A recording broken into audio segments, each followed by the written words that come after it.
and start and plan for the future, and really continue to build those institutions, build those connections with the administration that will hopefully last for a very long time.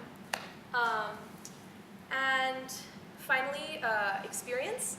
I haven't actually served on student government yet, but like Anna and Sarah, we worked on the Constitution Review Committee, helping write the Constitution under which we are now running. So we know it pretty well. And that's not to say someone else can't go study up on it. You absolutely should, and I hope you do.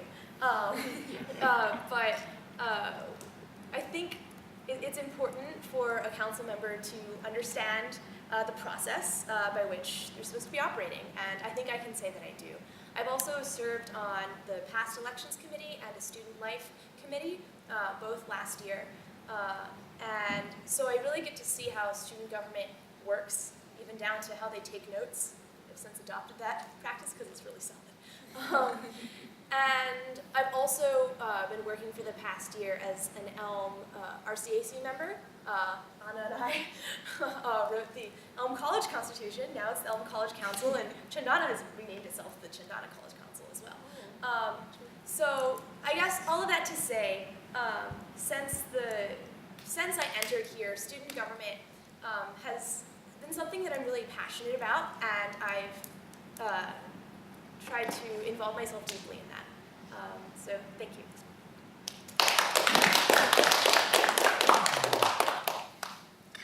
That was a beautiful platform, Avery. You definitely have my vote. And thank you also for just laying down my resume for me. So that saves a lot of effort. But I guess, yeah, I agree with a lot of points that Avery has said. And my agenda for running for the student council, and I was really ambivalent about whether or not I should run. It was mainly because I wasn't sure about what the purpose of the student council is, student government is. And it was sad because with these two people and many others who are not here, we've co-authored the Constitution, and still I feel that the college has done a great job in establishing really, really strong democratic institutions and platforms for student advocacy, but it's all very abstract right now. Like you see, the student government is a representation. It has the power to represent the student body, but what does that actually mean? And I feel that if I do get elected in the student government, that's what I really want to explore. And after rereading the Constitution thrice yesterday night, and believe me, it was arduous, I've come up with three main strategies of doing that. So after reading the duties and powers section of the student government constitution, I feel that the student government is a collaborative body, and I would really like to explore how much and to what bodies can we actually collaborate with. The first thing I would like to say that a lot of people kind of just ignore is the fact that we are Yale NUS, and I feel that right now in building our own institutions, we've kind of isolated ourselves from our parent institutions. And I realized this especially in my summer abroad with Yale students, and I talked to them about the amazing traditions they have. And I do not advocate at all just importing those traditions, but I feel that the student government, because it is the only body on campus that actually represents all of the student body, can be a representative in conversing with Yale and NUS student governments and adapting certain traditions, seeing what things actually work, and kind of getting them on campus here. Secondly, student orgs, as Avery said, now we do have the prerogative of allotting budget to student organizations, and with Sarah, I've served on the Student Organization Recognition Committee, where I think with DOS we came up with certain clauses that recognize a student organization as one for Yale NUS, and I'd like to work more on that, ensure that student organizations are representatives and deal with a lot of needs of the student body. And thirdly, I feel this is more of a logistical thing, but I've kind of as a student felt a lack of this, is that because we're a new campus and there's so many posts, so many administrative posts and departments, sometimes when you have to organize an event, you don't know where to begin. Like, I had to organize an event and I didn't know where to get chairs from, where do you get the chairs from? And I had to ask 3 different bodies to know that it was infra. So I think one of the first projects that I'd like to undertake in the student government would be to create this directory of all resources available on campus.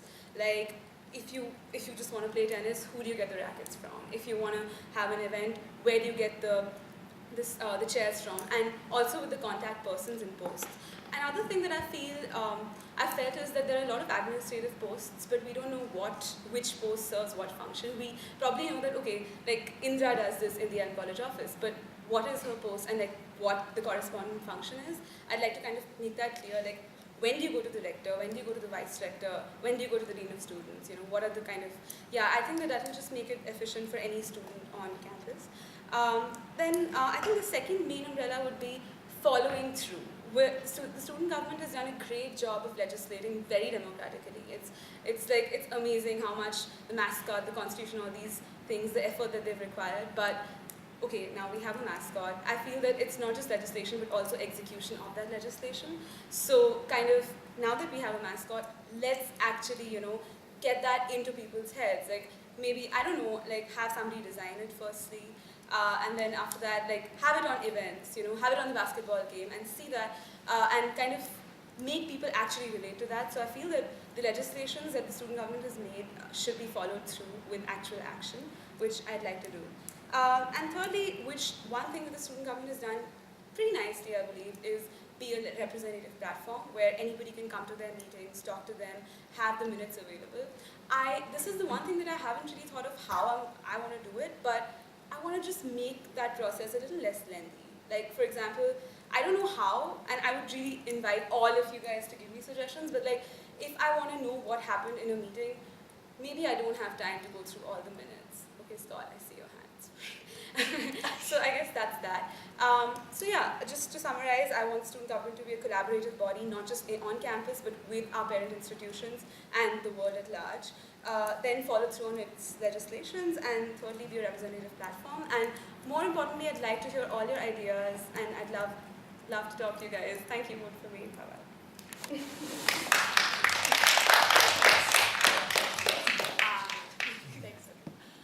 So my name is Sarah Rotenberg. I'm from the class of 2019, and I'm from Toronto, Canada. And I'd like to thank everyone who's spoken before me for their great ideas. I think that I'm thinking on the same wavelength, so that's fantastic to be able to have the privilege to work with you. So I guess, in a word, my campaign would be improvement. And so what does this mean? It means that we've come so far and we've done so many things, but we can always be doing better. And that's what I want to strive for in student government. So how do I see this coming through? I see this coming through accessibility and transparency. So what this is sitting in the dining hall, having office hours, having open teas in my suite, inviting people in to have conversations. Because I think a key component of student government and a key component that we've been missing thus far is communication. And I think that Facebook and online things are one way of communicating, or posters, but I think we can do better. And I think that in my role in student government, I want to find that better way of connecting with not only the students, but the administration. And so that's one key thing. And I think some key issues I want to tackle on student government is the science curriculum. It's been improved, but it needs a lot of improvement. And I already in my role as a member of the Dean of Faculty Student Advisory Committee, I've already worked on that. I've had meetings with professors, but I want to continue to improve. The other thing that both Avery, Michael, and Glenn brought up is mental health.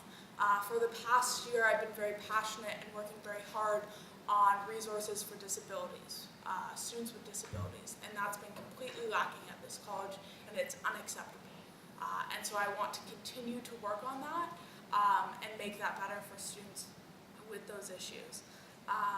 And so what can I offer you? I can offer you the fact that I will work very hard.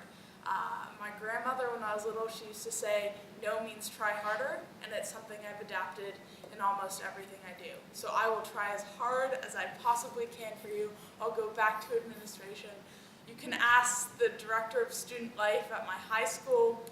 She said no 5 times, and I still got a presentation done. So I offer that passion, and I also offer experience. So I've worked on the Dean of Faculty Student Advisory Committee. I have. I've worked with people in writing the Constitution, like some of us who are here. So I know the Constitution very well.